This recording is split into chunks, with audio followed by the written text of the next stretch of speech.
சற்று முன்பு கிடைக்கப்பெற்ற ஒரு அதிமுக்கியமான மற்றும் பரபரப்பான தகவல் ஒன்று மக்களே. காணொளியை முழுமைக்கும் பாருங்க. அதாவது எஸ்ஐஆருக்கு எதிராக திமுக கட்சி குளத்தூரில் 4379 கள்ள ஓட்டுக்கள் வசமாக சிக்கிய திமுகவினர்கள் எஸ்ஐஆருக்கு எதிராக திமுக ஆர்ப்பாட்டம். இதை பற்றி தான் இந்த காணொலியில் பார்க்க போகிறோம். காணொலிக்குள் போவதற்கு முன்பு இதுபோல் அரசியல் சார்ந்த உண்மை நிலவரங்களை நீங்கள் உடனுக்குடனே தெரிஞ்சுக்கணும்னு நினச்சிங்கன்னா நம்ம சேனலை மறக்காமல் சப்ஸ்கிரைப் பண்ணிட்டு பக்கத்தில் இருக்கக்கூடிய பெல் பட்டனை ஆலில் செட் பண்ணி வச்சுக்கோங்க. இப்போ வாங்க ஒரு முழுமையான வீடியோக்குள்ளே போயிடலாம். அதாவது குறிப்பாக இந்த அரசியலில் நிறைய விதமான திருப்பங்கள் தினந்தோறும் ஏற்பட்டுருக்கு. நம்மளுக்கு கண்டென்ட்டுக்கு பஞ்சமே கிடையாது. அது மாதிரி போயிட்டுருக்கு சரிங்களா. அதாவது ஒரு பழமொழி இருக்குது, இந்த கண்டென்ட்டுக்கு ஏற்ற மாதிரி ஒரு பழமொழி இருக்குது. அதை சொல்லிவிட்டு கண்டென்ட்டை ஸ்டார்ட் பண்ணிவிடுவோம். பல நாள் திருடன் ஒரு நாள் அகப்படுவான் அப்படின்ற பழமொழியை அனைவரும் கேட்டிருப்பீங்க அப்படின்னு நினைக்கிறேன். அதற்கு ஏற்ப போல் இந்த கண்டென்ட் இருக்கிறதுக்கான சான்சஸ் இருக்குது. குறிப்பாக தற்பொழுது எஸ்ஐஆர் திருத்தம் போயிட்டுருக்கு. இதுக்கு திமுகவினர்கள் எதிர்ப்பும் கண்டனம் தெரிவித்துட்டு வராங்க. அதாவது எதுக்கு கண்டனம், எதுக்கு ஆர்ப்பாட்டம், எதனால் இதை எதிர்க்கிறீங்க அப்படின்னு சொல்லிட்டு பார்த்தீங்கன்னா நிர்மலா சீதாராமன் அவர்கள் பார்த்தீங்கன்னா கேட்டுட்ருக்காங்க.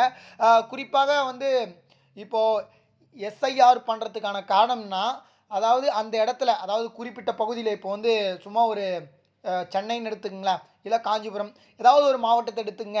அந்த இடத்துல அந்த பகுதியில் இருக்கக்கூடியவர்கள் இருக்கிறாங்களா இல்லையா, இல்லை வேறு இடங்களுக்கு சென்றிருக்கிறாங்களா, இல்லை வெளி மாநிலத்துக்கு சென்றிருக்காங்களா, இல்லைனா அவங்க இறந்து போயிருக்காங்களா அப்படின்னு தெரிஞ்சுக்கிறதுக்கு தான் பார்த்தீங்கன்னா இந்த எஸ்ஐஆர் திருத்தம் அப்படின்ற மாதிரி பார்த்தீங்கன்னா நிர்மலா சீதாராமன் அவர்கள் சொல்லியிருக்காங்க.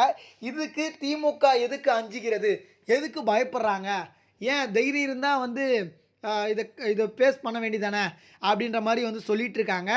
ஆனால் பார்த்தீங்கன்னா இதில் இன்னொரு ட்விஸ்ட்டும் நடந்திருக்கு. அதாவது பார்த்தீங்கன்னா கொளத்தூர் யார் தொகுதி அப்படின்னு சொல்லிட்டு நான் சொல்லி தெரிய வேண்டிய அவசியமே கிடையாது. கொளத்தூரில் 4379 கள்ள ஓட்டுக்கள் போடப்பட்டதாக கண்டறியப்பட்டிருக்கிறது. குறிப்பாக இந்த எஸ்ஐஆர் திருத்தத்தில் தான் பார்த்தீங்கன்னா யார் யார் கள்ள ஓட்டுக்கள் போடப்பட்டிருக்கு, எத்தனை கள்ள ஓட்டுக்கள் போடப்பட்டிருக்கு அப்படின்னு சொல்லிட்டு உண்மைகள்லாம் வெளிவந்துட்டுருக்கு. இப்போ அரசியல் விமர்சனர்கள்லாம் பார்த்தீங்கன்னா இதனால தான் திமுக வெற்றி பெற்றார்களா அப்படின்ற மாதிரிலாம் பார்த்தீங்கன்னா பேசிட்டு வராங்க. ஆனால் இதை கொண்டு வந்தது கூட ஒரு நல்ல விஷயம் அப்படின்னே சொல்லலாம். ஆனால் இதை எதிர்த்து திமுகவினர்கள் போராட்டமும் ஆர்ப்பாட்டமும் பண்ணிகிட்ருக்காங்க. இது கட்சிகள், அதாவது எதிர்கட்சிகள்லாம் பார்த்தீங்கன்னா வரவேற்றிருக்காங்க. இதை வரவேற்கிறாங்க. பொறுத்திருந்து பார்ப்போம். இது போல் கள்ள ஓட்டுகள் எத்தனை தொகுதிகளில் போடப்பட்டிருக்கு அப்படின்னு சொல்லிட்டு தெரியல. ஆனால் தற்பொழுது கொளத்தூரில் மட்டும் சொல்லியிருக்காங்க.